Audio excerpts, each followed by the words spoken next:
YouTube? And I'm back with another video, man. I was gonna drop this Minecraft video. I got like 3 days into editing it and my computer died and I lost it all. I still have the video, I just have to re-edit it. So I was like, dang, I gotta just drop some in the meantime while I'm still working on that. But now it really might not even drop. If y'all ever been editing a video and lost your progress, it kills it. It might be lost media, bro. I don't know. Or you know what? I might just throw that on the gaming channel. So yeah, bro, today, the day Gen Z got cursed. I know it's short, my bad. I just had to get this one out. I love y'all though, man. I appreciate y'all choosing my video to watch. I appreciate y'all like, comment, subscribe, and viewing the vids, man. All that is stuff y'all do that I have to do. From the bottom of my heart, it means the world to me that y'all click on my videos and y'all enjoy it, bro. Y'all know what my heart beat.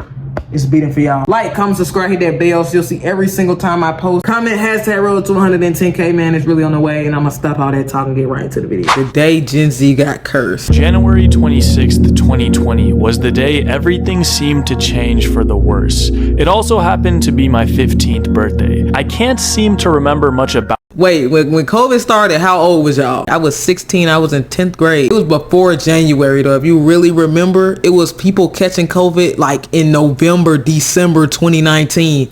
No cap. Out the day, other than the fact that I was scrambling to finish my science fair project for school. And oh yeah, one of my childhood heroes died in a helicopter crash with his. This was crazy. I feel like everybody remember where they was at when this happened. I was at my grandma's house, bro. It was a Sunday. I remember. The worst part about this, I remember the wife like found out from the timeline. That's when I knew, bro, we was turning into a world I didn't recognize, bro. This lady found out that her husband and her daughter died from the timeline. TMZ be knowing before the person even died, bro. TMZ had this shit on the timeline before the literal next of kin was even notified. You know how crazy that is to find out some shit like this from refreshing Instagram? Daughter.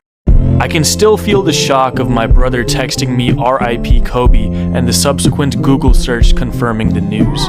My family was never big on birthday celebrations, so I didn't have a big party to look forward to, spending much of the day coming to grips with this passing. It was the first time a celebrity death seemed to have any real impact on my emotional state. I wasn't immediately overwhelmed by grief or sadness. Honestly, what celebrity dying hit y'all the hardest? Bro, when Lil Peep died, I was crashing out at school. I didn't even have no phone, bro. Back then I didn't have no phone. Y'all know the story. This was middle school. And I remember people was talking about it, bro. And I ain't have no phone. I couldn't do my own research. I couldn't get more detail. All I had was a nigga that walked past and was like, yo, you know Lil Peep died. Bro, I used to love that nigga music. Him and X, bro. When X died, bro, I was like, bro, maybe I just need to stop listening to music, bro. This was my entire playlist. After I got the news, everything just felt off. I felt a deep pit in my stomach that persisted for the rest of the day, and I had trouble focusing on my science project. Unfortunately, this feeling did not subside, and the coming week, I was filled with a similar strange pit in my stomach, as well as a more bleak outlook on life. The first semester of 9th grade, I had a blast. Starting high school, making friends, it was a time of much optimism. But after Kobe passed, it felt like the joy in the world went with him. A month later, we all know what happened. All of a sudden, we were stuck inside. I'd made great strides to... Bro, I remember where I was at when they sent out the message. I was at the YMCA, bro, having a 3-point contest with my partner. Y'all remember where y'all was at when they sent out that message? I remember I had like this thought in my head. I was like, bro, we not going back. You gotta understand, at this point, I'm a veteran with this school shit. I've been in school for about how many years? I was, what, 15 years old? I've been in school for 15, 16 years at this point. I'm a vet. I have never in my 15 years of doing this ever encountered a situation like this. There has never been a predicament where there was something going around so crazy that they closed the school down. It wasn't even just school, bro. Niggas couldn't work. I remember being in this one class when this was starting. It was this video going around of this dude in China falling out. I know some of y'all know the video I'm talking about. He was like by the bus or the train. They said he had COVID and he just like fell out, bro. And that video was going viral. I remember this one girl was like, somebody need to catch it so we can go home. You remember the memes that was going around? Somebody was like, yo, somebody take one for the team and catch COVID so we can go home for a couple days. And it's like, we didn't even know. Bro, I could talk about this forever, bro. I remember right before niggas got sent home, it was like them select niggas who was wearing masks. And I remember niggas was clowning the niggas wearing masks. Like, it's so crazy in hindsight. Like, socialize and make friends my freshman year, and now the only communication I could have with them was over Discord. The rest of 2020 and 2021 ended up being the worst time of my life. Not because I remember it as particularly bad, but because I can hardly remember it at all. I can't recall any significant Among Us, damn!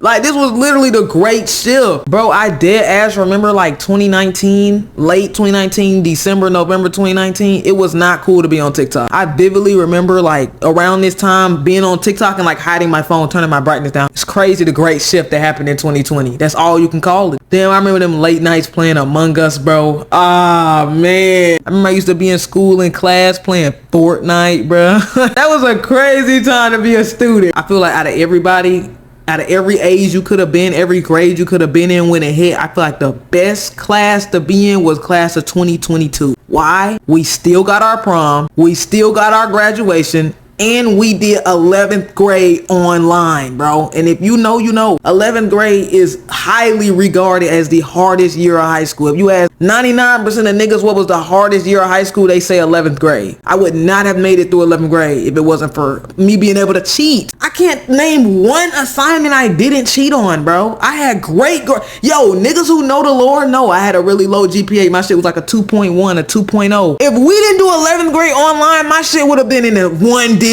I had the craziest comeback on my GPA in 11th grade, and my shit was a 2.1. So you got to think about where it was before that. My shit was like in the low 1.1, 1.3. From that time of my life other than Zoom classes and watching movies in my bedroom. The isolation got to me bad.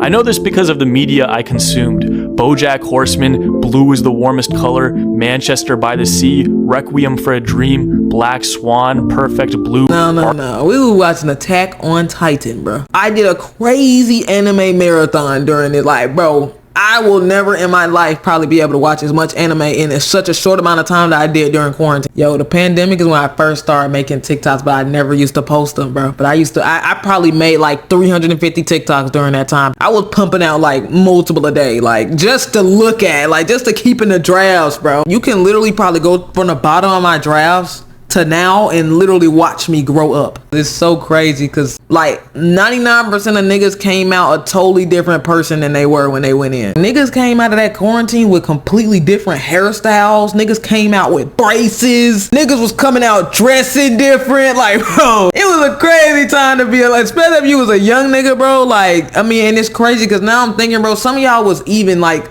some of y'all was in middle school when this happened, bro. You essentially went from elementary school to high school, bro. Say you was in 7th grade when COVID hit. You missed the second semester of 7th grade and you probably missed your whole 8th grade year. Archie's final project. All of these are great pieces of art, but were terrible picks for an isolated high schooler who was still trying to figure out life. Eventually, we got back to the outside world, but nothing was the same. The youthful optimism and wide-eyed curiosity I possessed before had left me. My hatred for school grew exponentially, but I also had no clue what I wanted to do with my life, which created. You gotta think about the niggas who missed their high school graduation. I could never comprehend like what that does to a person because I didn't miss mine. Like I said, best year to be was 2022. It was perfect timing. The people that got it the worst had to be class of 2020. No debate. Some people be trying to argue and say it was class of 2021. Hell no. Class of 2020 got it the worst. These niggas missed their last semester of senior year. They missed their prom. They missed their graduation. And they missed their first year of college. Every time I hear this debate, I never hear people bring up the first year of college. I have never even been to college and I know that the first year has to objectively be the most fun year. There's no way it's not. Your freshman year in college, there's no way that's not the most fun you have in college. That is a crazy sequence of events, bro. And you gotta understand, most niggas when they left thought we was coming back in 2 weeks. Class of 2020 literally left not knowing that was their last day of high school. Niggas walked out to school happy, bro. I remember it was niggas at my school who literally had left stuff in their lockers, bro, because they thought they was coming back. That's how much niggas thought they was coming back. Some niggas walked out, what was it, March 13th, not even knowing this is the last time you gonna see some of your friends, bro. You're never gonna see that nigga again ever. Like, just a random ass Tuesday. Well, it was a Friday because it was Friday the 13th. Last day of high school, random ass Friday in March. This self-fulfilling loop of misery. The rest of high school was a slog, a never-ending cycle of tests, essays, and a deep longing for more from life. I just wish I could go back to that first semester of 9th grade and stay there forever. But time waits for no man, and every year that passes, that 14-year-old that I once knew grows farther and farther out of reach, and the pressures of growing up mount ever heavier. I used to make fun of millennials a lot. I would make the same tired jokes about them being the participation trophy generation and how they think they're more special than they actually are. But I no longer make these jokes because at least millennials seem to have purpose. Gen Z, by stark contrast, is clinically meandering, too afraid. It's become this culture of like, bro, niggas is too cool for anything, bro. Niggas is too cool to have fun. Facts. I can't put my finger on what it was exactly, but I know TikTok is at the root of this problem, bro. It has something to do with TikTok. Ever since then, bro, niggas just been going through the motions, bro. See, I wasn't one of the niggas who had to go through a ton of school after we got back. So after that virtual year, we was already senior year. Senior year is probably one of the most fun years of high school I had, so I ain't have to like, bro, I can't imagine being a nigga who was like in 7th grade when this happened, bro. And you gotta come back and start 9th grade, go through 4 years of school after COVID. I can't imagine that, bro. That had to be hell. I can't imagine being a kid today, bro, because niggas got so many rules. Niggas gotta have designer. Niggas gotta like, I feel like I got out of there just in time. Niggas gotta have all this money. Don't let you on a date, bro. Your literal 10th grade girlfriend is asking you to buy her a car. Why you didn't get me a Birkin? We're in 10th grade. Everybody trying to be famous. Nobody's themselves. Everybody trying to be the exact same type of person. I feel bad for any nigga who's like a young nigga during this time. I feel like this is one of the worst times undoubtedly to be a young nigga. No cap. Because there's too many rules, bro. You know what I always think about whenever like I be having a bad day or whatever, and I be like, you know what? At least I'm not a young nigga right now who goes to a free dress school. Thank you, Jesus. Things could always be worse. I could be a young nigga in this generation having to figure out what I'm gonna wear to school every single day of the week. 5 days a week, I gotta put that shit on. That is crazy. Free y'all right now. They gotta free y'all boys, bro. To publicly care about anything, yet secretly overly concerned with everything. Millennials think they can make a difference. We know that we can't, so we don't even try, unless it's by damaging property or getting engagement on social media. Yo, this takes me back. Growing up was a lie for Gen Z. It wasn't Zac Efron dancing and playing basketball. It was 8 hours of Zoom classes for a year and masks for another. We don't want to have fun. We just want everyone to think that we are. Reality is artificial. Authenticity is scarce. Everything now is aura farming, nonchalant slop. If I talk to a damn, he's cooking though. Niggas is too cool for everything, bro. The key to getting out of this is you gotta find people who are not like that. You gotta find people, because there are, every once in a while you will find somebody who is really truly they self, and they don't care about images online and what other people think. Every once in a while you will meet that one person who's not desperately trying to be famous, you know what I'm saying, be an influencer, bro. It's still a couple people out there like that, and if you can't find them, you just gotta kick it by yourself, bro. Nowadays, bro, I'm telling you, it's so many rules to life, bro. Everybody too cool for everything. Niggas too cool to have fun. Everything is lame and cringy and corny. It's just like, yo, 2019 need to go down in history, bro, because that was the last year shit was cool, bro. Yo, and if you ask me too, 2019 was the end of good music, bro. Music been bad ever since then. Now there have been some good songs, of course, that have come out since 2019. Like, have you ever been in a situation where you have realized that you have dead ass spent like a whole hour trying to find a song to listen to? You have spent a whole hour clicking on songs, and then you gotta change it 30 seconds in because it's just not hitting. I know that's not only me, bro. I realized that the other day, and I was thinking like, damn, songs today have no replayability. Songs be coming out nowadays that's real groovy, bro, but they don't have no replayability. I feel like that's the main thing we lost. 2019, you find a song you like, you used to be able to listen to that song like 2,500 times, bro. I probably listened to Harambe by Young Thug in like 2019. I probably listened to that song 10,000 times, bro. Now I find a song that's actually hard. I got about 27 plays. I played about maybe 27 times. It's over with, bro. It's cooked. It's not hitting the same no more, bro. It's now more about the person's image. Like if people just think you're cool or funny. You just make moderately listenable music. You don't have to make good music no more. You just make listenable music and focus on your image. That's what I would tell niggas. Get something else, some sort of other gimmick that has to do with you as a person, and just make moderately listenable music and you're gone. A Gen Z woman, 50% of the time I'll be subjected to incoherent word vomit about how all her friends are fake and how she needs to post again. If I talk to a Gen Z guy, 50% of the time it'll turn into a subtle contest to assert dominance and prove that you get more women, make more money, and have more fun than he does. If you try to be interested in something, you're corny and trying too hard. If someone makes you mad, you got rage baited. If you keep up with the news, you get anxious. If you don't keep up with the news, you become isolated. It feels like nothing really matters anymore. Massive events pass by like they're nothing. Time is running at 2 times speed, and adulthood is not what you thought it would be. We's cooking. With the massive events pass by like nothing. Yo, a nigga tried to take that nigga Trump out of here, and like 2 days later, we were on to the next thing. Damn, this really got me thinking, bro. It really was COVID, bro. Nigga, did the world end? This got me wondering, bro. Are we even still alive, y'all? Like, did the world end in 2020? I feel like we currently occupy an alternate reality and the timeline split, like we're in a Black Mirror episode warning us of the negative effects of a prolonged period of societal isolation. Sometimes when I'm sitting alone, I imagine myself going back to January 25th, 2020, the night LeBron passed Kobe on the all-time scorers list. Bro, as bad as it is, I would never want to go back and do it over. Ever. That's crazy. That's a crazy, cruel, and unusual punishment I would never subject myself to. Now, what I will say, he did say something I was thinking about. The entire time I've been alive, entire time anyone has been alive, I don't think that's ever happened. I don't think we've ever had a period of time where everybody just had to isolate. We genuinely don't know what that does to niggas, what that does to society, bro. We can't say that's not the reason this shit went to shit. We really lived through a historical event and millions of people died, bro. If you made it through COVID, and the thing is, it was like so indiscriminate, bro. It wasn't even like nothing you could really do to make sure you wasn't gonna catch it. Especially if you was like, for kids, okay, we can stay inside all day, but you gotta think about for adults during this time, bro. They gotta go get food.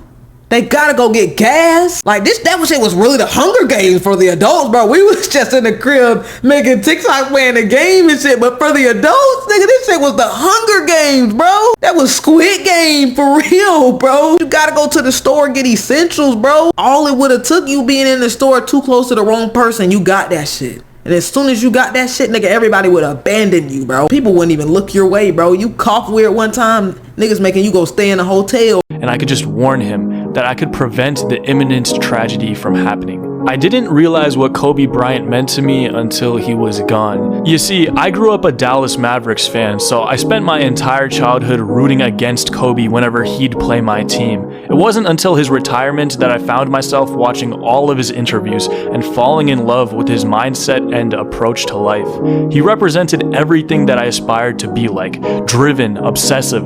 I don't watch sports. I never have. And I think people see me and just see that I'm a stud or whatever and assume that I watch sports and I play sports. I don't watch sports. Now, I went through a very short phase after the Olympics where I was watching college football. College football is kind of cool. If I was going to be a sport enjoyer of any sport, I would choose college football, not NFL, college football, because they're hungrier. They haven't secured that NBA money yet. They hearts and they souls be on the line in them college games, bro. Thoughtful, curious, a man who spoke through his actions, and he will forever have a special place in my memory because of that.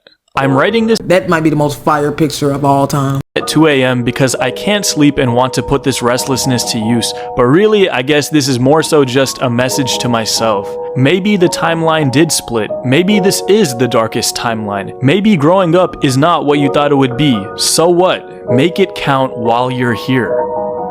Damn, bro. I remember saying all the time when I was a young nigga, like, bro, I can't wait to grow up, bro, and do whatever I want. Like, bro, I really had it smooth. Like, all I had to do was my homework. I didn't even have to worry about food, bro. Now, this is one of the greatest stresses of my life, figuring out what to eat every single day of the week. There used to be a time when none of that was my responsibility, bro. All I had to do was have fun.